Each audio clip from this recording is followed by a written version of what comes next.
Okay, it's going to be the last time I'm ever going to say this. It's also going to be the first time I'm ever going to say this, but mainly the last time I'm ever going to say this. In PvE, whatever you do, please do not spec into Intellect. It is not worth it in any scenario. And if you don't believe me, I have evidence. I went and did 4 different tests in which I tested the time it takes for me to get my intellect at tier 3 intellect versus tier 10 intellect. The 4 different things I tested per se was just killing stuff with an SMG, killing stuff with a grenade build and Ashes to Assets, killing stuff with Nezarec Sin and Avoid SMG, and then Nezarec Sin and Ashes to Assets combined. And on top of that as well, to make this as accurate as I could possibly get it to be, I not only sticked on Nova Bomb for all of these tests, but also for every run I did twice more. That means I've done 3 tier 3 runs and 3 tier 10 runs for every test. And then using that evidence, I've conducted an average of all 3 of those results for both tier 3 and tier 10 intellect,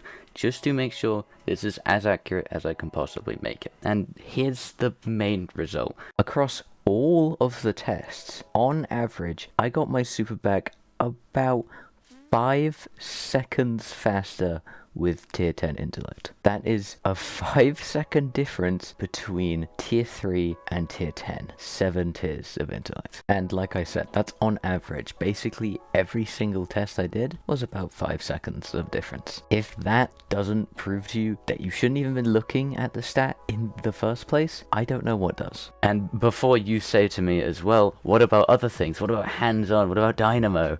It's the same story. Basically, everything that gives you super energy in this game works in the exact same way that Ashes to Assets does. It will give you a set amount of super energy no matter what intellect tier you're on. And like I said, 95% of things. This is hands-on, this is dynamo, this is orbs of power, this is super regenerating exotics, this is energy converter. This is literally like anything you can think of. The only things that do not fall into this category are Nezarec Sin, Crown of Tempest, and modifiers, and we've seen how they turn out. So yeah, don't even think about it. Look at intellect and go, this will be a good stat to spec into. But yeah, if you want the full results, they're in the description so you can read them for yourself. A warning though, none of it is interesting, so yeah, there was no like sleeper agent or anything. Sleeper agent? I don't think that's the right word. Yeah, that's about it. I hope you learned something from this video, and see you.